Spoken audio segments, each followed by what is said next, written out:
अब जरा हम लोग इसकी कहानियों को शॉर्टकट में समझने की कोशिश करेंगे। सिर्फ कहानी दिमाग में हो जानी चाहिए। श्रम विभाजन और जाति प्रथा में डॉक्टर भीमराव अंबेडकर ने ये बताया कि जो लोग मेहनत करते हैं, जो लोग काम करते हैं, जो काम करते हैं, उसी काम के अनुसार उनकी जाति प्रथा चली गई। और इसके अलावा ये भी कहते हैं कि कुछ लोग ऐसे हैं कि अपनी जाति प्रथा को कभी छोड़ नहीं पाते हैं, और कुछ लोग ऐसे हैं कि वर्ग जाति प्रथा की वजह से अपने वर्ग को भी नहीं बदलते, और कुछ लोग यह हैं कि वो अपने वर्ग को बदल देते हैं।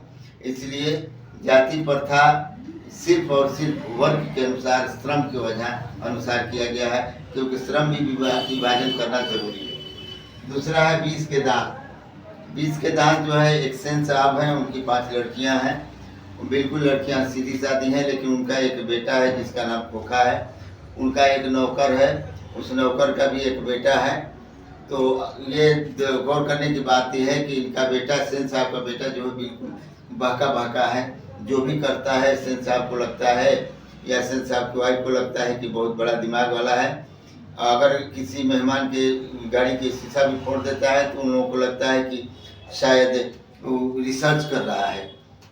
जिसको उनके नौकर के बेटे ने एक बार बहुत बुरी तरह से मारा, तो मतलब शिकायत किया गया, तो उस नौकर ने अपने बेटे को ताकीद की और समझाया, हिदायत दी कि आइंदा इस तरह के काम न करना। लेकिन एक दिन जो है जो सुखरोश में आके उस नौकर के बेटे ने खोखा को बहुत पीट दिया, जिसकी वजह से उसके 20 के दांत टूट गए।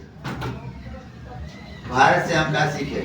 भारत जो है एक साहित्य और संस्कृति का देश माना जाता है। इससे हम लोग बहुत कुछ सीखते हैं, या पूरी दुनिया जो है इससे प्रेम का सबक सीखा है, क्योंकि प्रेम का सबक और जगह पर नहीं मिलता।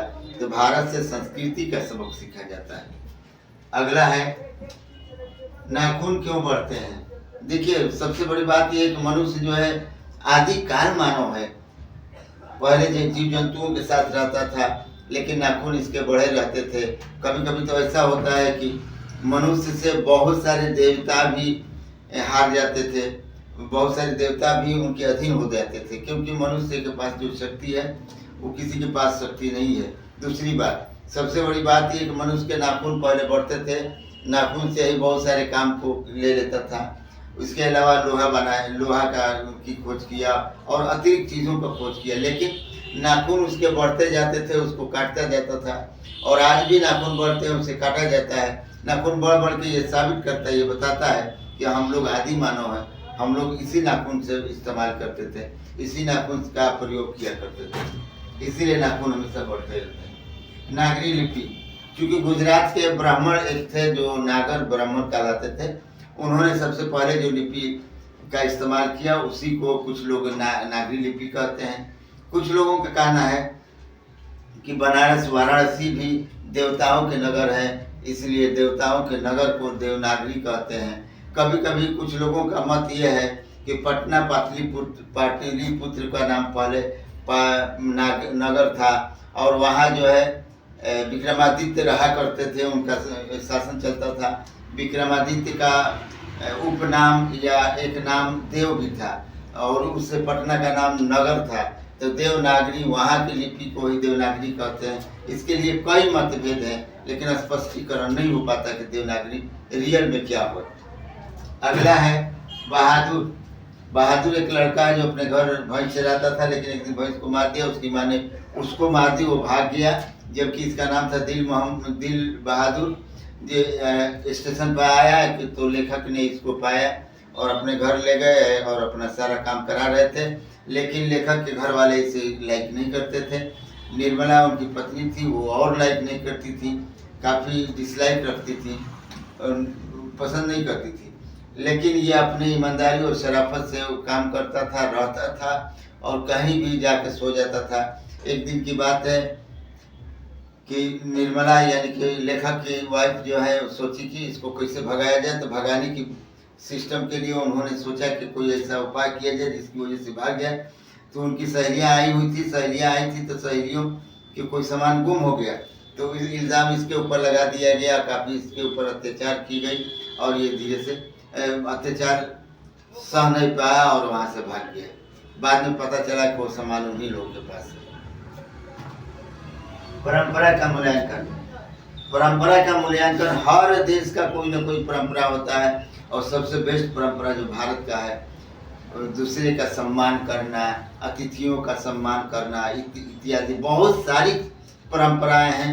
शादी में ये परंपरा होती है, विवाह में ये परंपरा होती है, मृत्यु होने के बाद ये परंपरा, तो परंपरा का एक जो है समंदर है भारत में, उसी परंपरा का उल्लेख इसमें किया गया है। गीत गीत मैं निखरत हूँ, ये बिरजू महाराज की कहानी है। ये शास्त्रीय संगीत के बहुत बड़े ज्ञानी थे और बहुत बड़े नृतक थे। इनका रहन सहन लखनऊ में, कभी दूसरे जगह पर होता था, वाराणसी में भी होता था। ये काफ़ी मशहूर मारूफ थे, काफ़ी प्रसिद्ध व्यक्ति थे शास्त्रीय संगीत के लिए। तो इस कहानी में, इसमें बिरजू महाराज की टोटल कहानी दी गई है कि उन्होंने कैसे कैसे कहाँ कहाँ सीखना शुरू किया और कैसे ये जो है शास्त्रीय संगीत के विख्यात हुए। अगला है अविन्यो। अविन्यो फ्रांस की एक ऐसी जगह है जो बहुत काफ़ी सुंदर है। वहाँ जो है किसी तरह की कहानी लिखने की में बड़ी अति रुचि होती है। बहुत सारे लेखक वहाँ जाते थे और वहाँ अपनी कविता लिखते, कहानी लिखते, पटकथा लिखते, कुछ भी लिखते, वहाँ काफ़ी सुंदर ढंग से लिख पाते थे क्योंकि फ्रांस की सबसे अच्छी जगह है। तो इस अविन्यो में यही कहानी दी गई है।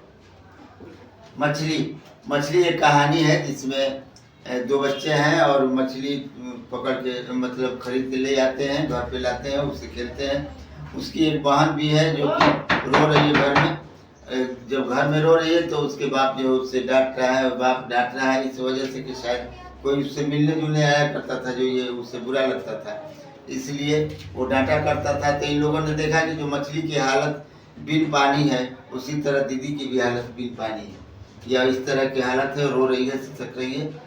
तो इस कहानी में यही बात लिखी हुई है, मछली की तुलना उस दीदी से की जा रही है। नौबत खाने में इबादत बनारस के वाराणसी के रहने वाले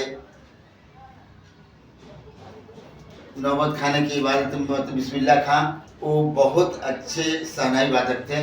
इसमें टोटल उन्हीं की कहानी दी हुई है। तो ये इतने प्रसिद्ध शहनाई वादक थे, उन्हें नोबेल प्राइज़ मिला क्योंकि वह लुंगी में ही रहते थे, सिंपल थे, साधारण रहते थे, बिल्कुल सामान्य रहते थे, लेकिन नोबेल प्राइज़ पाए अपनी शहनाई वादक के रूप में। शिक्षा और संस्कृति, यह एक निबंध है। महात्मा गांधी ने शिक्षा और संस्कृति को जोड़ा कि यदि अगर किसी के पास शिक्षा न हो तो उसके पास संस्कृति भी नहीं होगी, आदर भी नहीं होगा, सम्मान भी नहीं होगा, वह व्यक्ति मनुष्य के रूप में नहीं रह सकता है। बहुत सारी बातें इसमें बताई गई हैं, तो हम सिर्फ संक्षेप में इन बातों को आप लोगों के सामने प्रस्तुत करने की प्रयास किया।